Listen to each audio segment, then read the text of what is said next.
Hello friends, welcome back to our YouTube channel. अभी हम लोग यहाँ पे एशियन पेंट्स लिमिटेड की एनालिसिस करेंगे और देखेंगे कल के दिन मीन्स यहाँ पे 15th ऑफ मार्च को किस तरीके से अपने इंपॉर्टेंट लेवल्स दिखाएगा, इसके प्राइस एक्शन पैटर्न कैसा रहने वाला है।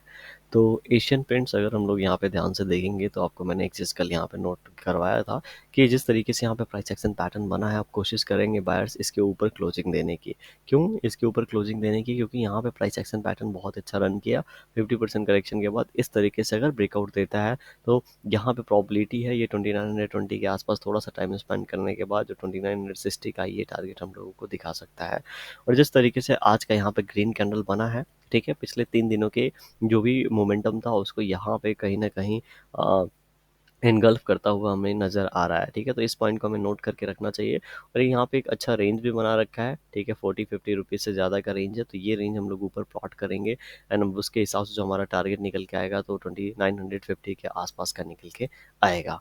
राइट, अभी जो प्राइस एक्शन पैटर्न अगर आप देखेंगे कहीं ना कहीं डेली टाइम फ्रेम पे ये यहाँ पे लो इसका ब्रेक नहीं किया था, बहुत ही अच्छा डब्ल्यू टाइप पैटर्न था एंड इस पैटर्न पे 20% क्वांटिटी की एंट्री होने वाली थी। अभी जिन लोगों के पास एंट्री है उनको एंट्री करके रखना चाहिए, ठीक है, और जिन लोगों के पास नहीं है वो भी बहुत ज़्यादा यहाँ पे एसएल थोड़ा सा हमारा स्ट्रेच हो जाएगा, लेकिन उसके हिसाब से हमारा जो टारगेट है 3000 से लेके 3040 के बीच का है, तो 1:1 तो आराम से यहाँ पे मिल जाएगा। राइट, लेकिन हमें सभी को पता है हम लोग को क्वांटिटी कहाँ पे ऐड करना है, जब वीकली टाइम फ्रेम पे डब्ल्यू टाइप पैटर्न बनेगा तब, और यहाँ पे जो ट्रेंड लाइन बनेगा उसका ब्रेकआउट होगा तब।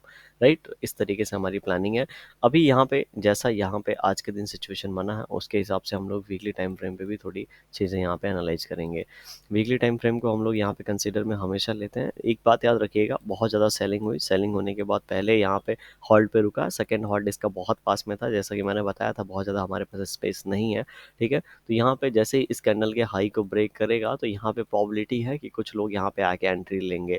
लेकिन जैसा हम लोगों ने यहाँ पे एक्सपेक्ट करके रखा है कि ये ऊपर जाने के बाद यहाँ से अगर वीकली टाइम फ्रेम पे थोड़ा सा इस तरीके से करेक्शन होता है और उसके बाद निकलता है तो यहाँ पे हम लोग को एक ट्रेंड लाइन भी मिल जाएगा और ये वीकली टाइम फ्रेम पे हम लोग को कहीं ना कहीं डब्ल्यू टाइप पैटर्न देखने को मिल जाएगा। राइट, तो उसके बाद हम लोग यहाँ पे पोजीशन लेंगे। अगर अभी के कैंडल के हिसाब से अगर हम लोग डब्ल्यू टाइप पैटर्न बनाने की कोशिश करेंगे तो थोड़ा सा चार्ट वाइट कर देता हूँ मैं।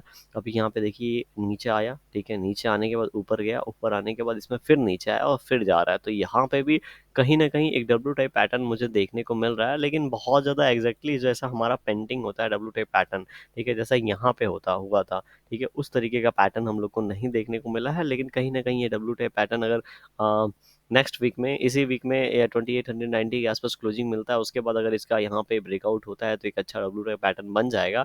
और जो यहाँ पे नीचे रेंज बना है उसके हिसाब से ये 3020 का टारगेट होगा एंड इस लेवल के आसपास आता है तो कहीं ना कहीं इस तरीके का सिनारियो यहाँ पे क्रिएट हो सकता है। हेड एंड शोल्डर का ये यहाँ पे प्राइस एक्शन पैटर्न बन सकता है और ऐसा बनना चाहिए क्योंकि ये रेजिस्टेंस है, नीचे से आ रहा है तो इन लेवल्स के आसपास रेजिस्टेंस मिलेगा, थोड़ा नीचे जाएगा, ऐसे ब्रेकआउट देगा, तो उसके हिसाब से जब टारगेट प्लॉट करेंगे तो हमारे लिए 3250 280 का टारगेट निकल के आएगा। समझ रहे हैं? तो इस तरीके से यहाँ पे प्राइस एक्शन पैटर्न एक्सपेक्ट है। अब देखते हैं कल के दिन किस तरीके से ये अपना बिहेवियर दिखाता है।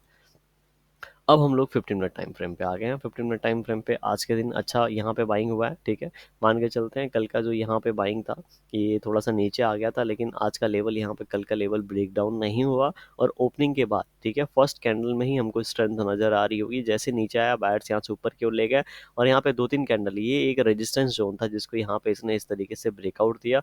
ब्रेकआउट देते ही आगे ऊपर देखेंगे तो इस जोन के आसपास एक रेजिस्टेंस था, फिर ऊपर की ओर था, अपने रेजिस्टेंस के आसपास 2900 के आसपास जाके इसने क्लोजिंग दी है। अब अच्छी बात यह है कि इस लेवल को यहाँ पे बायर्स ने 1 2 3 टाइम्स यहाँ पे ब्रेक करने की कोशिश की है और बहुत ज़्यादा नीचे से नहीं आ रहा। आज के दिन देखेंगे बहुत ज़्यादा टाइम्स ने 2880 से लेकर 2990 के बीच में स्पेंड किया, मतलब यहाँ पे बायर्स ऑलरेडी एक्यूमुलेट हो चुके हैं। जब कोई शेयर बहुत तेज़ी से इस तरीके से ऊपर से ओर जाता है और ये अपना हाई कोई ब्रेक करना होता है तो यहाँ थोड़ा मुश्किल होता है क्योंकि एक्यूमुलेशन नहीं हुआ होता है। अगर यहाँ आने के बाद एक्यूमुलेशन होने के बाद ब्रेकआउट देता है तो सस्टेन हो जाता है। राइट, लेकिन उसके बिना अगर ब्रेकआउट देता है तो फिर बाद में नीचे की ओर आ जाता है। तो यहाँ पे जिस तरीके का प्राइस एक्शन बना है, यहाँ पे एक्यूमुलेशन हुआ, ऊपर गया, यहाँ एक्यूमुलेशन हुआ है, तो कल के दिन यहाँ पे 2890 90 या 2900 के बीच में ओपनिंग के बाद अगर ये ब्रेकआउट देता है तो ये ऊपर की ओर हमें लेवल दिखा सकता है और ऊपर लगभग लगभग हम लोग यहाँ से 50 रुपीज एक्सपेक्ट कर सकते हैं इस प्राइस सेक्शन इस चैनल के हिसाब से। तो 2950 का हमारे लिए यहाँ से नेक्स्ट टारगेट होना चाहिए।